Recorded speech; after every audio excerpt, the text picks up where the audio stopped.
Кайырлы күн достар, менің каналыма хош келдіңіздер. Достар, бүгін біз корейше сәбіз салат жасайтын боламыз. Видеоны қарамас бұрын менің каналыма тіркеліп кетуді ұмытпаңыздар. Біздерге сәбіз қажет, алдын ала тазалап дайындап қойдым. 1 пияз, 4 шие сарымсақ, және де сұйық май қажет, пиязды қуыру үшін, паприка және де чим-чим приправасы қажет болады. Барлық сәбізді ұзыншалап үккіштен өткізетін боламыз.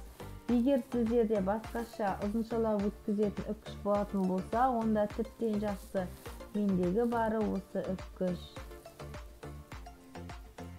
Сәбіздерді өткізіп болғаннан кейін сарымсақты осындай кішкене үккіштен өткізетін боламыз. Сарымсақ біздің сәбіз салатымызға дәм беретін болады.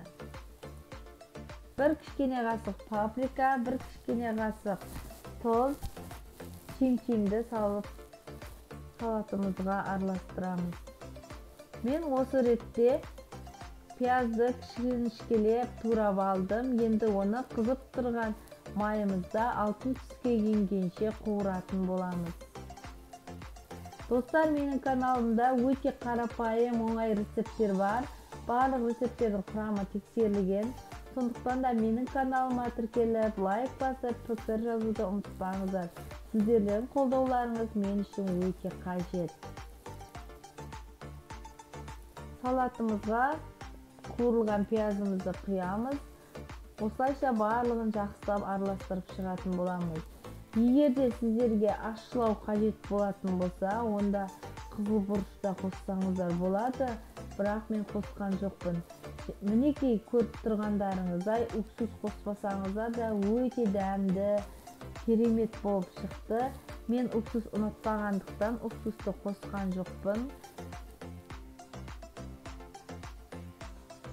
Өте дәмді болып шығады. Холодильникке, яғни тоңазытқышқа 1 сағатқа қойып қоясыздар, өзінен өзі сәбіздің сөлі бөлініп, керемет дәмді болады. Өздеріңіздің қалауларыңызша дәмдісін қосып, осылайша дәмді сәбіз салатын үйден жасап көріңіздер. Сіздерге ұнайды деген ойдамын.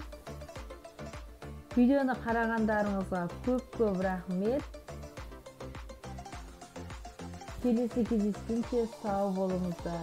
Менің каналыма тіркеліп кетуді ұмытпаңыздар. Мен сіздерді күтетін боламын.